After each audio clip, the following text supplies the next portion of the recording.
அன்பான தேவ பிள்ளைகள் எல்லோருக்கும் இயேசு கிறிஸ்துவின் நாமத்தில் என்னோட வாழ்த்துக்களை தெரிவித்துக் கொள்கிறேன். பிதாவாகிய தேவனாலும் நம்முடைய கர்த்தராகிய இயேசு கிறிஸ்துவினாலும் உங்கள் எல்லோரோட வாழ்விலும் கிருபையும் சமாதானமும் உண்டாவதாக என்று சொல்லி உங்களை வாழ்த்துவதிலே நான் மிகுந்த மகிழ்ச்சி அடைகிறேன்.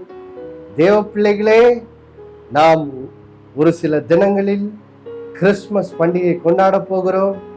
ஆதலால் உங்கள் எல்லோருக்கும் அட்வான்ஸ் மேரி கிறிஸ்துமஸ் என்று சொல்லி உங்கள் எல்லோரையும் வாழ்த்துவதிலே இயேசுவின் நாமத்தில் மகிழ்ச்சி அடைகிறேன். கர்த்தர் தாமே இந்த கிறிஸ்துமஸ் பண்டிகை காலத்திலே உங்கள் எல்லோரையும் கர்த்தர் தம்முடைய சமாதானத்தினாலும் சந்தோஷத்தினாலும் நிரப்பி நீங்களும் உங்கள் குடும்பமும் இந்த பண்டிகை காலங்களை மகிழ்ச்சியோடு அனுபவிக்க கர்த்தர் இயேசுவின் நாமத்தில் உங்களுக்கு கிருபை செய்வாராக.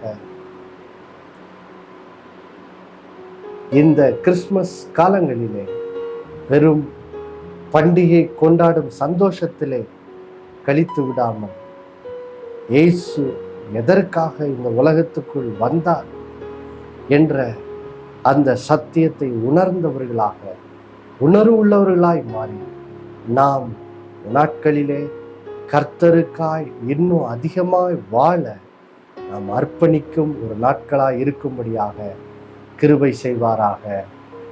நாம் இப்பொழுதும் கூட இந்த நாளிலே கிறிஸ்துமஸ் செய்தியாக நாம் தியானிக்க போகிறோம். கடந்த 2 வாரங்களாக நாம் ஜீவனத்தின் பெருமை என்ற பாவ சோதனை குறித்து நாம் தியானித்து வருகிறோம். அந்த பாவம் என்ன சோதனை, என்ன பாவ சோதனை, அதை எப்படி மேற்கொள்வது என்பதை நாம் பார்த்தோம். தேவ பிள்ளைகளே, இந்த வாரம் எப்படி இயேசுவினுடைய பிறப்பு, இந்த உலகத்திலே இயேசு மனிதனாய் வந்து பிறந்தாரே, அதை தானே நாம் கிறிஸ்துமஸாக கொண்டாடுகிறோம். இது எப்படி தேவன் எப்படிப்பட்ட தாழ்மை நிறைந்தவராக இருக்கிறார், இயேசு எப்படி அதிலே தம்முடைய தாழ்மையை வெளிப்படுத்தினார் என்ற சத்தியத்தை தான் இன்னைக்கு என்ன செய்ய போகிறோம், பார்க்க போகிறோம். தேவ பிள்ளைகளே, முதலாவதாக நீதிமொழிகள் 18:13, நீதிமொழிகள் 18:13 வசனத்தை நாம் வாசிக்க கேட்கலாம். காரியத்தை கேட்கும் முன் உத்தரம் சொல்லுகிறவனுக்கு அது புத்தியினமும் வெட்கமாய் இருக்கும். இப்பொழுது 12வது வசனத்தை வாசிக்க கேட்போம். அழிவு வரும் முன் மனுஷருடைய இருதயம் இருமாப்பாய் இருக்கும், மேன்மைக்கு முன்னானது தாழ்மை. தேவ பிள்ளைகளே, இந்த வசனத்துல நாம் எப்படி இந்த ஜீவனத்தின் பெருமை, இந்த பெருமை என்னும் பாவத்தை எப்படி மேற்கொள்வது என்பதற்கான அருமையான சத்தியத்தை இந்த வேத வசனம் கற்றுக் கொடுக்குது பாருங்க. வசனம் சொல்லுது, அழிவுக்கு முன் மனுஷனுடைய இருதயம் இருமாப்பா இருக்கும். ஆனா அடுத்த பக்கத்துல சொல்லுது, மேன்மைக்கு முன்னானது தாழ்மை, மேன்மைக்கு முன்னானது தாழ்மை. இப்போ பாருங்கள் தேவ பிள்ளைகளே, இந்த பெருமை என்னும் பாவத்தை மேற்கொள்வதற்கு பாருங்க, இந்த பெருமை என்னும் பாவத்தை மேற்கொள்வதற்கு தேவன் தந்திருக்கிற மருந்து என்னது, அதுதான் தாழ்மை. அப்போ பாருங்கள் தேவ பிள்ளைகளே, இயேசு கிறிஸ்துவினுடைய இந்த பிறப்பிலே எப்படி இயேசு தம்முடைய தாழ்மையை வெளிப்படுத்தினார் என்ற சத்தியத்தை இன்னைக்கு நாம் என்ன செய்ய போறோம், பார்க்கலாம். பாருங்க, இதற்காக பிலிப்பியர் 2ஆம் அதிகாரத்துக்கு செல்லலாம். பிலிப்பியர் 2ஆம் அதிகாரத்திலே ஒரு அருமையான கிறிஸ்துமஸ் செய்தியை அங்கே பவுல் பிலிப்பு சபைக்கு எழுதுகிறதை நாம் பார்க்கிறோம். அதாவது இயேசு இந்த உலகத்துக்குள்ளே மனிதனாய் வந்தாரு, அதில் எப்படி தேவன் தம்முடைய தாழ்மையை வெளிப்படுத்தினார் என்ற ஒரு அருமையான செய்தியை அங்கே பவுல் பிலிப்பு சபைக்கு எழுதுகிறார். அதிலிருந்து தான் நாம் இன்றைக்கு கிறிஸ்துமஸ் செய்தி என்ன செய்ய போகிறோம், பார்க்க போகிறோம். வாசிக்க கேட்கலாம். பிலிப்பியர் 2ஆம் அதிகாரம். இப்போ 5வது வசனத்திலிருந்து நாம் முதலாவது 7வது வசனம் வரைக்கும் வாசிக்க கேட்கலாம். கிறிஸ்து இயேசுவில் இருந்த சிந்தையே உங்களிலும் இருக்க கடவது. அவர் தேவனுடைய ரூபமாய் இருந்தும் தேவனுக்கு சமமாய் இருப்பதை கொள்ளையாடின பொருளாக எண்ணாமல் தம்மைத்தாமே வெறுமையாக்கி அடிமையின் ரூபம் எடுத்து மனுஷ சாயலானார். 8வது வசனம். அவர் மனுஷ ரூபமாய் காணப்பட்டு மரண பரியந்தம், அதாவது சிலுவையின் மரண பரியந்தமும் கீழ்ப்படிந்தவராகி தம்மைத்தாமே தாழ்த்தினார். பாருங்கள் தேவ பிள்ளைகளே, இயேசு கிறிஸ்து இந்த உலகத்துக்குள்ளே மனிதனாய் வந்தாரு. அதுல எப்படி தேவன் தம்முடைய தாழ்மையை வெளிப்படுத்தினார் என்ற அந்த சத்தியத்தை இங்கே வேதம் அழகாக நமக்கு கற்பிக்கிறது. பாருங்கள் தேவ பிள்ளைகளே, முதலாவது இயேசு கிறிஸ்து யார் என்ற சத்தியத்தை எங்கே வேதம் என்ன செய்கிறது, சொல்லுகிறது. பாருங்க, இன்றைக்கு உலகத்தில் உள்ளவர்கள் இயேசு கிறிஸ்துவை பல விதத்திலே கருதுகிறார்கள். அவர் ஒரு நல்ல மனிதர், நல்ல வாழ்க்கையை எப்படி வாழ்றது, எப்படி ஒரு நல்ல ஒழுக்கமுள்ள வாழ்க்கையை வாழ்றதுன்னு சொல்லி அவர் தம்முடைய மலை பிரசங்கத்தின் மூலமாக தான் கற்றுக் கொடுத்தார். அல்லது வேறு சிலர் என்ன நினைக்கிறாங்க, அவர் ஒரு நல்ல தீர்க்கதரிசி, வல்லமையான ஊழியத்தை செய்தார்.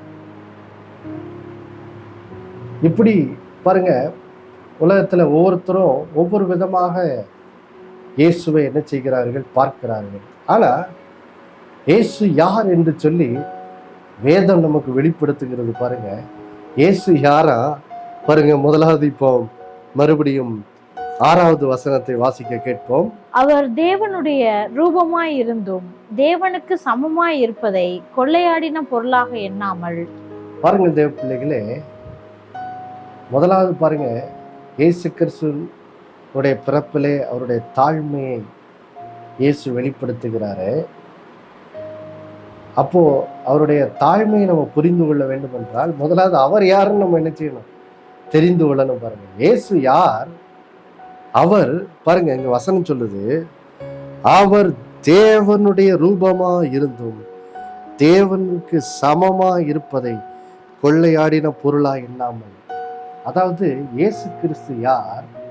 பாருங்கள் தேவ பிள்ளைகளே, இவர் ஆதி முதற்கொண்டு பிதாவின் வலது பார்சத்திலே தேவனுடைய குமாரனாக, அதாவது தேவனாகவே என்ன செய்தார். இவர் தேவனாகவே இருக்கிறார். ஆதி முதற்கொண்டு இவர் பரலோகத்திலே அங்கே பிதாவின் வலது பார்சத்திலே அவர் என்றென்றைக்கும் தேவனாகவே என்ன செய்கிறார், இருக்கிறவராக என்ன செய்கிறார், இருக்கிறார். இவர் தேவன். தேவன் என்றால் தேவன் என்றால் யார்? இவர்தான் இந்த பூமியிலே, இந்த வானத்திலே நாம் பார்க்கிற சூரியன், சந்திரன், நட்சத்திரங்கள், இந்த உலகத்துல 800 கோடி மக்களை பார்க்கிறோம். நம்ம எல்லாம் உண்டாக்கின தெய்வம் யாரு? இயேசு கிறிஸ்து. இவர் தேவனாக இருக்கிறார். அதை தான் பாருங்க, இங்கே 6வது வசனத்துல வேதம் வெளிப்படுத்துகிற முதலாவது சத்தியமா என்ன செய்கிறது இருக்கிறது. அதாவது அவர் தேவனுடைய ரூபமா இருந்தார், அதாவது அவர் தேவனா இருக்கிறாரு. இரண்டாவது, அவர் பிதாவானவருக்கு சமமானவராக என்ன செய்கிறார், இருக்கிறார். அததான் இயேசு யோவான் 10 இஸ்ரேல் ஜனங்களோடு பேசும்போது சொன்னாரு, நானும் பிதாவும் ஒன்றாக என்ன செய்கிறோம், இருக்கிறோம் என்று சொன்னார். நானும் பிதாவும் ஒன்றாக இருக்கிறோம். அப்ப பாருங்க, பிதாவும் இயேசுவும் ஒன்றாக இருக்கிறார்கள். பிதாவுக்கு என்ன மகிமை இருக்கிறதோ அதே மகிமை தான் இயேசுவுக்கும் என்ன செய்கிறது இருக்கிறது. இயேசு பிதாவுக்கு சமமானவராக என்ன செய்கிறார், இருக்கிறார். அப்போ தேவ பிள்ளைகளே, இயேசு கிறிஸ்து யார்? இந்த வானத்தையும் பூமியும் உண்டாக்கின சர்வ வல்லமையுள்ள தேவனாக அவர் என்ன செய்கிறார் இருக்கிறார். இதுதான் நம்ம இயேசு கிறிஸ்துவை குறித்து அறிந்து கொள்ள வேண்டிய முதல் சத்தியமாக என்ன செய்கிறது இருக்கிறது. அவர் தேவன். அவர் பரலோகத்திலே நித்தியமா தூதர்களுடைய அந்த ஆராதனை, தூதர்களால் ஆராதிக்கப்பட்டவராக சர்வ மகிமையோடு அவர் அங்கே என்ன அங்கே வீற்றிருக்கிறார் பாருங்க. இதுதான் இயேசு கிறிஸ்து. சாதாரண மனிதன் அல்ல, அவர் சர்வ வல்லமையுள்ள தேவனாக என்ன செய்கிறார் இருக்கிறார். அதனால்தான் பழைய ஏற்பாட்டிலே ஆபிரகாம் இடத்தில் வந்து அவர் பேசினார், நான் சர்வ வல்லமையுள்ளவர் என்று சொல்லி. 99 வயசுல எப்படிப்பா குழந்தை பிறக்கும் கேட்கியா? நான் சர்வ வல்லமை உள்ளவர் என்று சொல்லி தம்மையை அவர் ஆபிரகாமுக்கு என்ன செய்தார்? வெளிப்படுத்தினார். அப்போ இயேசு கிறிஸ்துவை குறித்து நாம் தெரிந்து கொள்ள வேண்டிய முதல் காரியம் தான் பாருங்க. அப்போ இவ்வளவு மகிமை நிறைந்த தேவன், பிதாவுக்கு சமமானவர் என்ன செய்கிறாரா? மனு குலத்தை அவர் என்ன செய்ய வேண்டும்? ரட்சிக்க வேண்டும். மனுக்குலம் பாவத்தில் அழிந்து கொண்டிருக்கிறது. எந்த அளவுக்கு பாவத்தில் அழிந்து கொண்டிருக்கிறது அதை புரிந்து கொள்றதுக்கு பாருங்க, யோவான் 1ஆம் அதிகாரம் இப்போ முதல் 3 வசனங்களை வாசிக்க கேட்போம். ஆதியிலே வார்த்தை இருந்தது, அந்த வார்த்தை தேவனிடத்தில் இருந்தது, அந்த வார்த்தை தேவனாய் இருந்தது. அவர் ஆதியிலே தேவனோடு இருந்தார். சகலமும் அவர் மூலமாய் உண்டாயிற்று, உண்டானதொன்றும் அவராலே அல்லாமல் உண்டாகவில்லை. பாருங்க, அங்கே பிலிப்பியர்ல சொன்ன வசனம் இங்கேயும் திரும்ப சொல்லப்படுகிற பாருங்க. இயேசு யார்?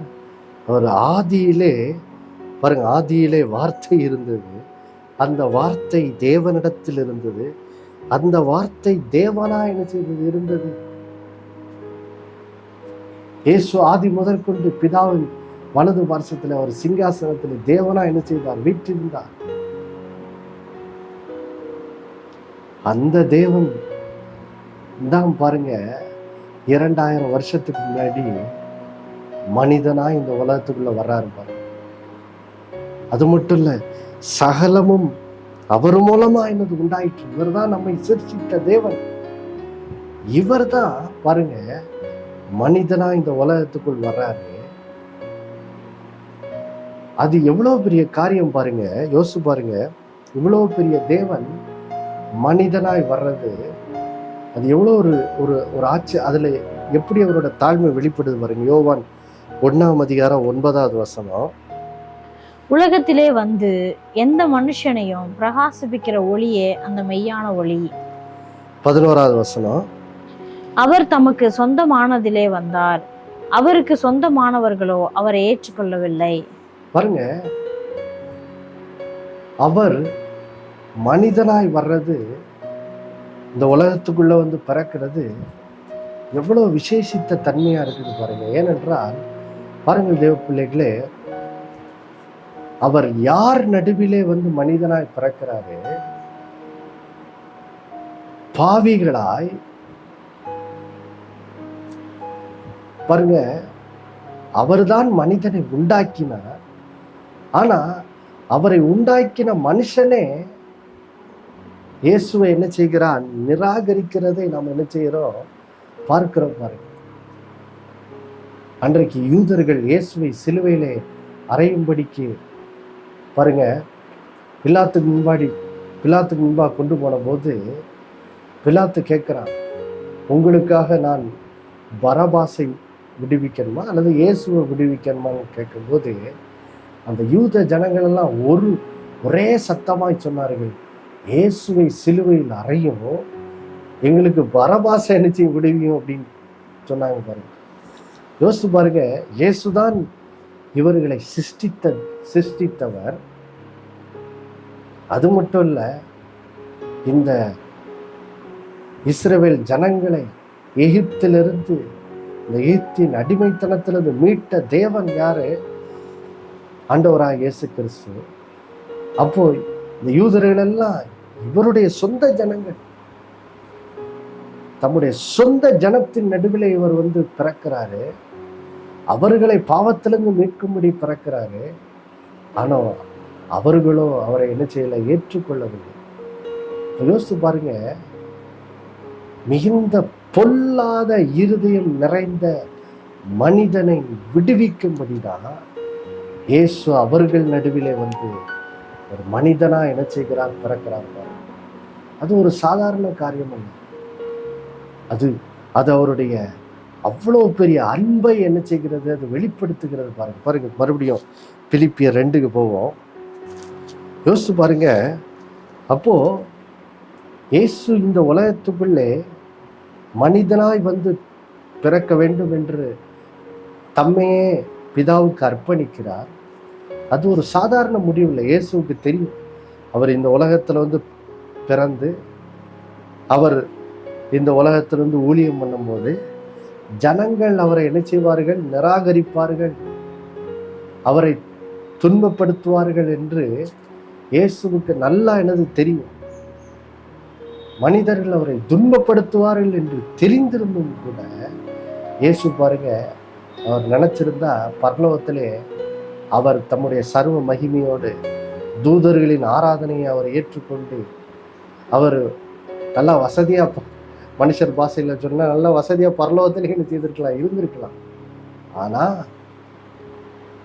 தேவ அன்பு அவரை என்ன செய்தது பாருங்க. இப்போ பிலிப்பியர் 2ஆம் அதிகாரம் 7-8 வசனங்களை வாசிக்க கேட்கலாம். தம்மை தாமே வெறுமையாக்கி அடிமையின் ரூபம் எடுத்து மனுஷ சாயலானார். அவர் மனுஷ ரூபமாய் காணப்பட்டு மரண பரியந்தம், அதாவது சிலுவையின் மரண பரியந்தமும் கீழ்ப்படிந்தவராகி தம்மை தாமே தாழ்த்தினார். அப்போ யோசிச்சு பாருங்க, இவ்வளவு மகிமையின் தேவன் தம்முடைய தாழ்மையை எப்படி வெளிப்படுத்துகிறார். முதலாவது, அவர் தாம் தேவனுக்கு சமமா இருப்பதை கொள்ளையாடின பொருளா அவர் என்ன செய்யல, எண்ணாமல், அதாவது அவர் சர்வ மகிமை நிறைந்தவர், அந்த மகிமையை ஒரு பெரிதா எண்ணாமல் அதையெல்லாம் என்ன செய்யறார், ஒதுக்கி வைக்கிறார். பரலோகத்திலே அவர் தேவனாய் இருக்கிறபடியை நான் அனுபவிக்கிற சர்வ மகிமையும் சர்வ கனத்தையும் எல்லாம் ஒதுக்கி வச்சுட்டு அவர் என்ன பண்றாரா, தம்மைத்தாம் வெறுமையாக்கி பாருங்க, அடிமையின் ரூபம் எடுத்து மனுஷர் சாயலானார். இந்த உலகத்துக்குள்ள அவர் பிறக்கிறாரு. பிறக்கும் போது யோசிச்சு பாருங்க, ஏதோ ஒரு அரண்மனைகளை பிறக்கல.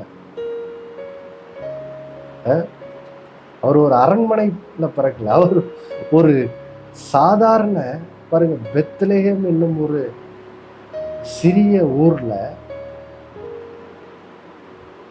ஒரு சாதாரண இடத்துல என்ன செய்கிறார், ரொம்ப சாதாரண விதத்துல என்ன செய்கிறார், பிறக்குகிறார். அதான் வசனம் சொல்லுது, அதை விளக்கும் போதுதான் சொல்லுது, அவர் அடிமையின் ரூபம் எடுத்து மனுஷர் சாயலானார், தம்மை தாமே வெறுமையாக்கினார். யோசிச்சு பாருங்க, அவ்வளவு சர்வ மகிமை நிறைந்த தேவன் ஒரு சாதாரண விதத்துல ஒரு பெத்லெகேம்ல, அதுவும் அவர் தங்குறதுக்கு ஹோட்டல், அதாவது அவர் பிறப்பதற்காக பாருங்க, மரியாளுக்கு பிரசவ காலம் வந்த உடனே ஏதாவது ஹோட்டல்ல ரூம் கிடைக்குமான்னு பார்த்தா எங்கேயும் கிடைக்கல. அதனால பாருங்க, சாதாரண ஒரு மாட்டு தொழுவத்துல போய் அவர் என்ன செய்கிறார், பிறக்கிறார். சாதாரணமான இடத்துல போய் பிறக்கிறார். எல்லா மகிமையும் என்ன செய்கிறார், அவர் தள்ளி வைத்து விட்டு தம்மைத்தாம் வெறுமையாக்கி அவர் என்ன செய்தார், மனுஷ சாயலானார்.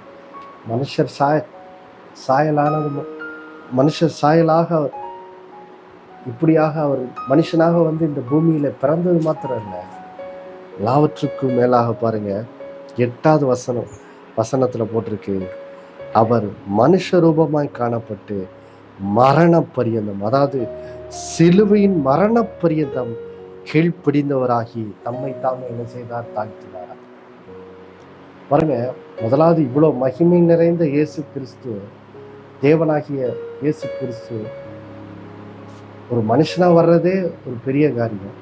ஏன்னா அவ்வளோ மகிமையும் அவர் எல்லாத்தையும் ஒதுக்கி வச்சுட்டு தான் தம்மைத்தான் வெறுமையாக்கி தான் இந்த உலகத்துக்குள்ள ஒரு சாதாரண மனிதனாக என்ன செய்கிறார், பிறக்கிறாரு. அரண்மனையில் பிறக்கலை, ஒரு சாதாரண தம்பதியினர் யோசேப்பு மரியாளுக்கு அவர் மரியாளின் கன்னியாக இருந்த மரியாளின் வயிற்றிலே அவர் என்ன செய்கிறார், அவர் கற்பந்தரித்து அவர் பிறக்கிறார். அப்ப யோசிச்சு பாருங்க, அதுவே ஒரு பெரிய தாழ்மையின் வெளிப்பாடா இருக்குது. ஆனா அதுக்கும் மேலாக போய் இயேசு கிறிஸ்துவின் தாழ்மையை, அவருடைய பிறப்பிலே நாம் அவருடைய தாழ்மையை பார்க்கிறோம். ஆனா தாழ்மையின் உச்சக்கட்டத்தை எங்க பார்க்கிறோம், அவர் பாருங்க மரணப்பரியந்தம், சிலுவையின் மரணப்பரியந்தம் தம்மை தாமே அதிலே மரிக்கும்படி தம்மை தாமே என்ன செய்கிறார், தாழ்த்துகிறார். பாருங்கள் தேவ பிள்ளைகளே, இயேசுவின் நாட்கள்ல சிலுவை மரணம் தான் இருக்கிறதுலேயே ஒரு கேவலமான மரணம் பாருங்க. ஏனென்றால் ரோமர்கள் இந்த சிலுவை மரணம் இல்லை, சிலுவையில் யாரை ரோமர்கள் அறைந்தார்கள் என்றால் இருக்கிறதுலேயே மிகப்பெரிய குற்றவாளியை தான் பாருங்க சிலுவையில் அறைந்தார்கள். அப்போ ஒருத்தரை சிலுவையில் அறைந்தார்கள் என்றால் எல்லாராலும் அந்த மனிதன் கேவலமாக என்ன செய்தான் பார்க்கப்பட்டான். அது மட்டும் இல்லை, மோசேயின் நியாயப்பிரமாணத்தின்படி சிலுவை மரணம் என்பது அவன் தேவனால் சபிக்கப்பட்டவன் என்பதுக்கு அது அடையாளமாக என்ன செய்திருக்கு. அப்போ ரோமர்களாக இருக்கலாம், யூதர்களாக இருக்கலாம், அவர்களுடைய பார்வையிலே பாருங்க இந்த சிலுவை மரணம் தான் இருக்கிறதுலே மிக கேவலமான என்னது மரணம், ஒரு மனுஷனுக்கு நேரிடுகிற மிக கேவலமான மரணம். அது மிகுந்த வெட்கம் நிறைந்த ஒரு காரியம் பாருங்க. ஆனா அது மிகுந்த வெட்கத்தை, அந்த மிகுந்த வெட்கம் நிறைந்த அந்த சிலுவை மரணத்தை மறிக்க முடியும். இயேசு தம்மை தாமே என்ன செய்தார், தாழ்த்தி. எதற்காக? மனுஷன் தன்னுடைய பாவத்தினால் வெட்கத்துக்குள்ளாக போய்விட்டான். இன்றைக்கு பாவத்தினால் மனுஷன் வெட்கம் நிந்தை அடைந்தவனாக இருக்கிறார். அந்த வெட்கம் நிந்தையை போக்குவதற்காக தான் இயேசு தம்மை சிலுவை மரண பரியந்தம் தம்மை என்ன செய்தார், தாழ்த்தினார். பாருங்கள் தேவ பிள்ளைகளே, அப்போ யோசித்து பாருங்க, தம்மை தாழ்த்தினதுனால்தான் அடுத்த வசனம் 9வது வசனத்தை வாசிக்க கேட்கலாம். ஆதலால் தேவன் எல்லாவற்றுக்கும் மேலாக அவரை உயர்த்தி. அப்ப பாருங்க, இப்படியாக இயேசு தம்மை தாழ்த்தினபடினால்தான் தேவன் இயேசுவை எல்லாவற்றுக்கும் மேலாக அவரை உயர்த்தி எல்லா நாமத்துக்கும் மேலான நாமத்தை இன்றைக்கு தேவன் இயேசுவுக்கு என்ன செய்தார், தந்தருளினார். அவருடைய நாமத்திலே எல்லா முழங்கால்களும் முடங்க வேண்டும், எல்லா நாவுகளும் அவரே கர்த்தர் என்று என்ன அறிக்கை பண்ண வேண்டும் என்று இன்றைக்கு பிதாவானவர் இயேசுவை அந்த அளவுக்கு என்ன செய்திருக்கிறார், உயர்த்தி இருக்கிறார். அப்போ பாருங்கள் தேவ பிள்ளைகளே, இதுதான் ஜீவனத்தின் பெருமையை மேற்கொள்வதற்கான வழியா இருக்குது, தேவனுடைய வழி. அது என்னது? நம்மை தாழ்த்தும் போது தேவன் நம்ம என்ன செய்கிறார், உயர்த்துகிறார். அப்போ பாருங்க, இதுதான் கிறிஸ்மஸ் செய்தி. கிறிஸ்மஸ் செய்தி என்னது? தேவன் தம்மை தாமே தாழ்த்தினார், தம்மை தாமே வெறுமையாக்கி, அவர் மனுஷ சாயலாகி, அவர் தம்மை சிலுவை மரண பரியந்தம் தம்மை தாமே தாழ்த்தினார். அவர் தன்னை தாழ்த்தினார் என்றார். நாமும் இந்த கிறிஸ்மஸ் நாட்களிலே நம்மை தாழ்த்துவோம், தேவனுக்கு முன்பாக தாழ்மைப்படுவோம், நம்முடைய வீண் பெருமை அகங்காரத்தை விட்டு வெளியே வருவோம். அப்போ தேவனுடைய கிருபை நம்முடைய வாழ்க்கையில் வெளிப்படும். நாமும் வாழ்விலே உயர்வை காண்போம். ஜெபிக்கலாம். அன்புள்ள பரலோக பிதாவே, ஆண்டவராக இயேசு நாமத்தில் வருகிறோம்ப்பா. அந்த நாளிலே கிறிஸ்மஸ் செய்தியாக எப்படி இயேசுவின் பிறப்பிலே உங்களுடைய தாழ்மை வெளிப்பட்டது என்று சொல்லி தியானித்தோமே. இந்த நாளிலே நாங்களும் கூடப்பா எங்களுடைய வீண் வைராக்கியங்கள், இன்றைக்கு அநேகர் தங்களுடைய வாழ்விலே வீண் வைராக்கியங்கள், வீண் பெருமைகள், அகந்தைகளை பிடித்து கொண்டு அதன் மூலம் குடும்பத்திலே பல சண்டைகள், அதனால பல சண்டைகள், பல வாக்குவாதங்கள், குடும்பத்திலே நிம்மதி இல்லை. காரணம் தங்களை தாழ்த்தாமல் இருக்கிறது தான். இந்த செய்தியை கேட்டுக்கொண்டிருக்க ஒவ்வொருத்தருடைய உள்ளத்துல பேசுங்கப்பா. மகனே, நீ உயர வேண்டுமா? உன் வாழ்க்கையில இந்த சண்டை நின்று, குடும்பத்தில் இருக்க இந்த சண்டை நீங்கி சமாதானம் அடைய வேண்டுமா? உன்னை தாழ்த்து. கணவனை பார்த்து கர்த்தர் பேசுகிறார், நீ உன்னை தாழ்த்து. பிறரை, உன் மனைவியை குற்றம் சொல்லாதே. மனைவியை பார்த்து கர்த்தர் சொல்லுகிறார், உன்னை தாழ்த்து. கர்த்தாவே, இந்த நாளில் நம்முடைய பிள்ளைகள் தங்களை தாங்களே உமக்கு முன்பாக தாழ்த்த உதவி செய்வா.